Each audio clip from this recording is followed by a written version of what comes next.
Welcome back to my YouTube channel, everyone.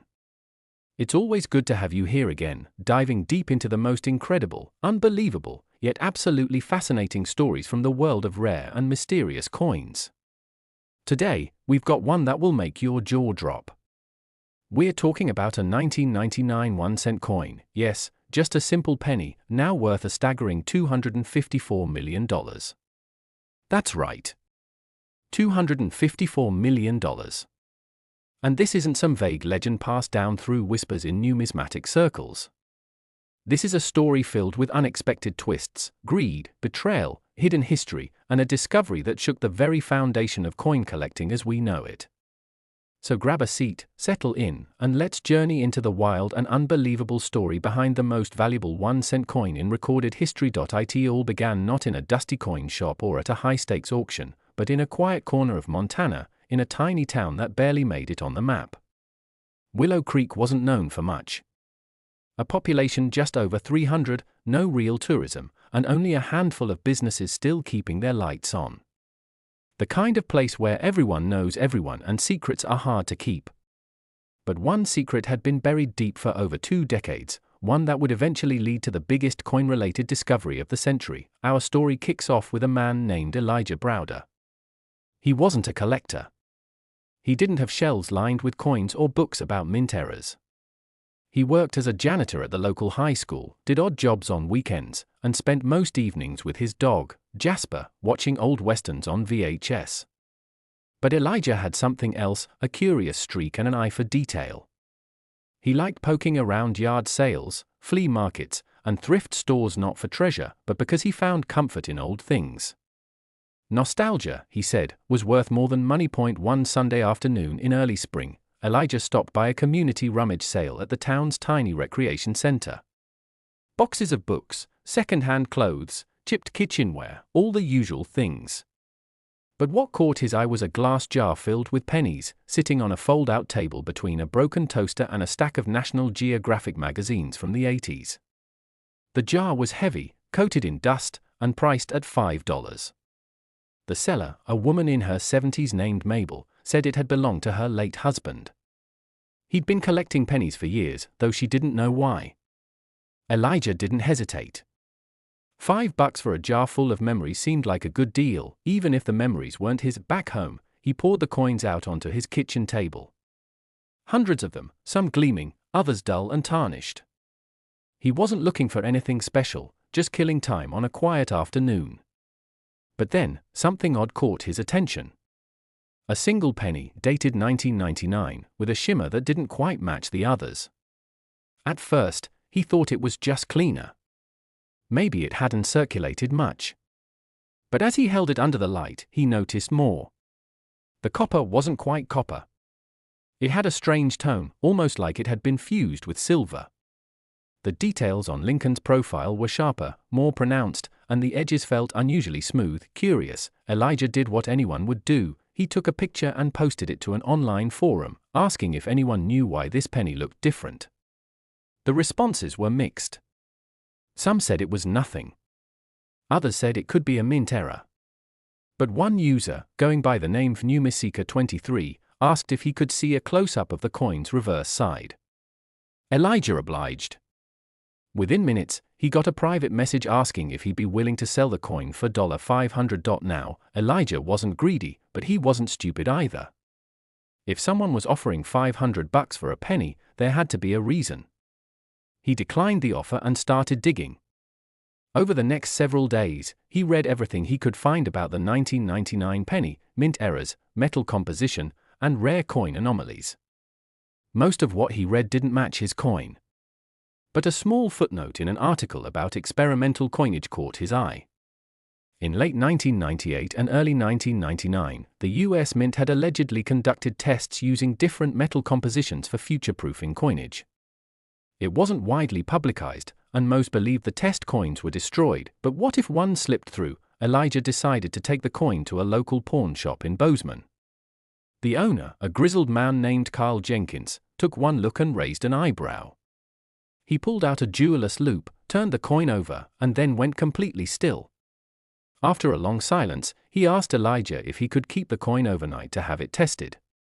Elijah agreed but made Carl sign a written agreement. He wasn't letting it out of his sight without some kind of paper trail. The next day, Carl was waiting at the door when Elijah showed up. He didn't waste words. "This coin's not normal," he said. "It's not copper. Not zinc. It's something else." "And the strike?" "It's sharper than anything I've seen come out of a standard minting process." He wouldn't say more, but he handed Elijah a number, a contact in New York, someone who dealt with unusual currency. That someone was Dr. Marilyn Kao, a former numismatics consultant for the Smithsonian and current curator at a private coin museum in Manhattan. When Elijah called her, she sounded skeptical until she saw the photos. Then she insisted he fly out immediately with the coin for Elijah, a man who had never left Montana. It was like stepping into another world. He arrived in New York, coin wrapped in cloth and kept in his coat pocket. At the museum, Dr. Kao greeted him personally and examined the coin under high-powered magnification. Within minutes, she turned to Elijah and said, "You may have the most valuable 1-cent coin on Earth." What followed was a whirlwind. Metallurgical analysis confirmed the coin was composed of a rare alloy, a unique blend of platinum, palladium, and trace elements not typically used in U.S. coinage. The mint mark was standard, but the coin's characteristics didn't match any known production method from that year.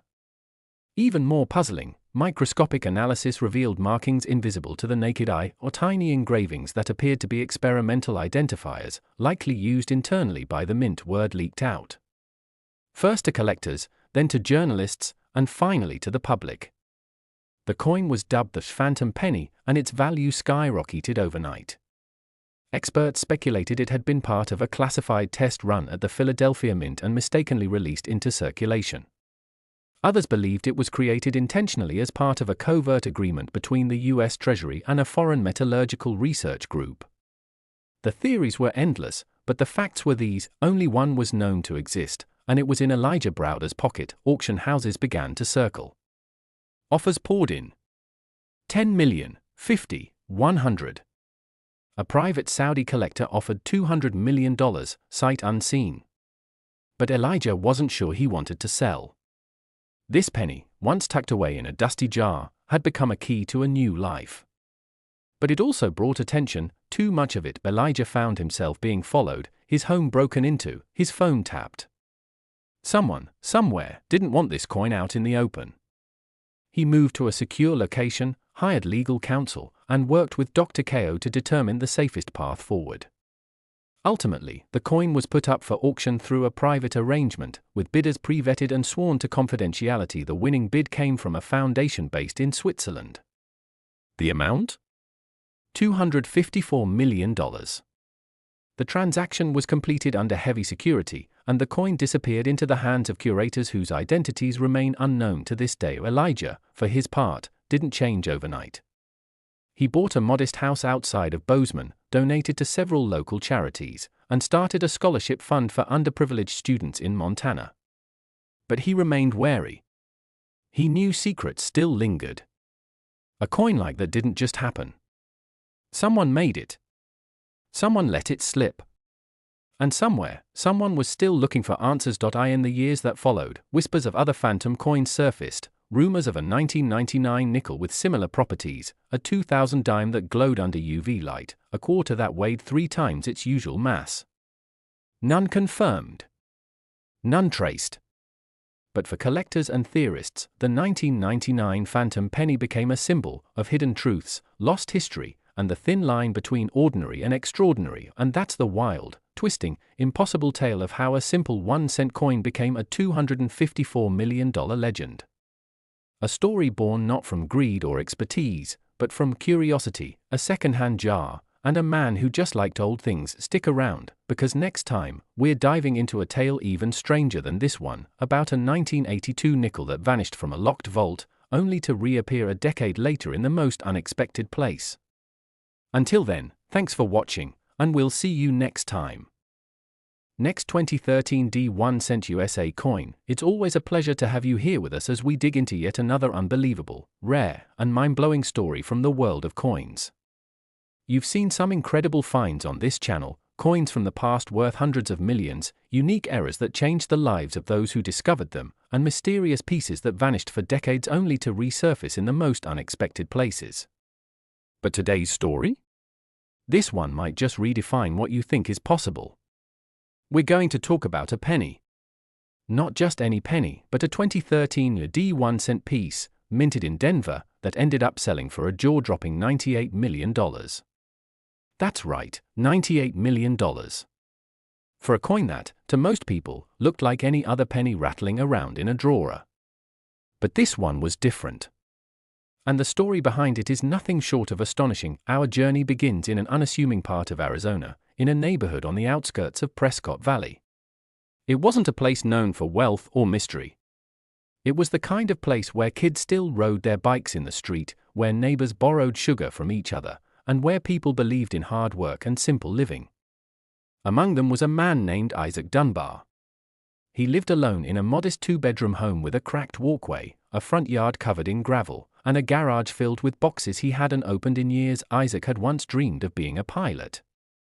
He'd gone through training, passed tests, and even flown small planes for a charter service back in the early 2000s. But a freak accident during a routine landing shattered his ankle and ended his flying days for good. Since then, he had worked odd jobs, mostly repairs, occasional tutoring for high school math students, and once even managed a pawn shop for 6 months. He wasn't bitter, but he wasn't particularly joyful either. His life had settled into a quiet routine, punctuated by books, local radio, and the occasional afternoon spent sifting through thrift shops. It was during one of these thrift shop visits that everything changed. On a hot afternoon in July 2023, Isaac wandered into a second-hand store run by a retired couple.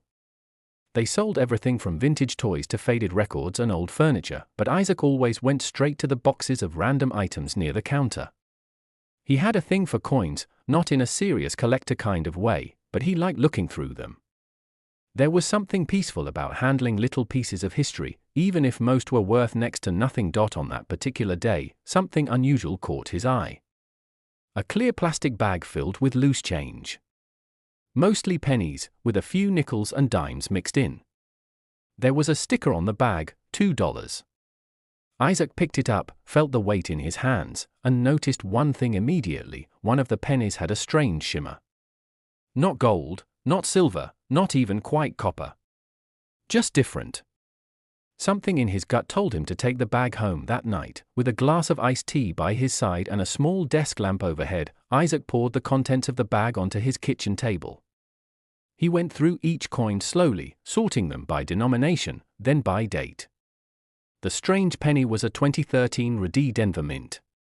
He almost set it aside without a second thought, but the light hit it again and gave him pause. The finish was immaculate. Not just uncirculated, flawless. The color had a slight bluish hue under direct light, and it was heavier than any other penny he owned. He pulled out a digital scale and measured it. The coin weighed 3.47 grams. A standard penny from that year should weigh about 2.5 grams. Odd. Very odd. He checked it with a magnet. No response. So it wasn't steel. Curious now, he posted a picture and his findings to a coin forum he occasionally visited. Most replies were skeptical. Could be a fake, someone said. Could be coated, said another. But one user asked for close-up photos and offered a theory. The username was obscure, just a string of numbers and letters. But their message was clear: that coin may not be what you think it is. Do not sell it until you get it tested. And don't take it to just anyone. Over the next week, Isaac did more research. He read articles about coin composition, errors at the Denver Mint, and experimental strikes. Buried deep in a blog post by a former Mint employee was a mention of a test run of coins made with experimental alloys during 2013, designed to test cost-effective alternatives to copper and zinc. These coins were allegedly created in extremely limited quantities, less than a dozen, and were never supposed to leave the mint. Every single one was believed to have been melted down. But what if one had slipped through? Isaac drove to Phoenix and took the coin to a reputable coin dealer. The man looked at the penny through a magnifier, turned it over, weighed it, and then locked the front door of his shop. "This is not a regular coin," he said, eyes fixed on the penny. "And I don't think you understand what you have." The dealer offered to buy it on the spot for $10,000. Isaac declined. If someone was willing to pay that much for a penny, it had to be worth more. Much more. He sent the coin to a lab in California that specialized in non-destructive metallurgical analysis. 3 weeks later, the results came in. The coin was made of a high-density alloy containing tungsten, nickel, and traces of rare earth elements not found in any known currency production. The metallic signature didn't match anything in the official U.S. Mint database. The structure of the coin was also unusual. It had microscopic engravings along the inner rim, visible only under high magnification, suggesting it had been part of a secret internal trial. What followed was a frenzy. Coin experts, historians, and collectors began reaching out. Most had only heard rumors of the 2013 experimental batch. None had seen one. Theories flourished. Some believed the coin had been created as part of a Mint security test. Others thought it had been deliberately snuck out by an employee who wanted to preserve a piece of secret Mint history. A few believed it might have been a diplomatic token, created in extreme secrecy, meant for foreign dignitaries, and then came the real shocker. A former metallurgist who had worked briefly at the Denver Mint in late 2012 contacted Isaac anonymously. She claimed that the alloy used in his coin was part of a project codenamed Project Virgo, a confidential program run by a joint task force of the Treasury Department and DARPA. The goal had been to develop an ultra-durable, counterfeiting-proof coin for use in international black ops financial operations. According to her, less than 20 coins had been struck, each with a unique trace signature so it could be tracked using classified satellite-based magnetic resonance. They were meant to never circulate. The program was quietly shut down in early 2013. All coins were supposed to be destroyed, but at least one had survived. The news broke online within days. Social media erupted. The coin was dubbed the Ghost Cent and quickly gained international attention. Collectors from all corners of the globe tried to get in contact with Isaac. Offers poured in. 5 million. Then 20. Then a Singapore-based tech billionaire offered 80 million. That's when Isaac knew he was dealing with something far beyond the realm of ordinary numismatics. Eventually, he agreed to a closed, invitation-only auction hosted in London.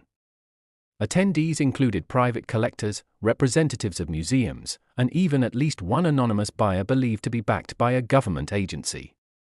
The coin sold for $98 million to a European conglomerate that specialized in acquiring historical rarities.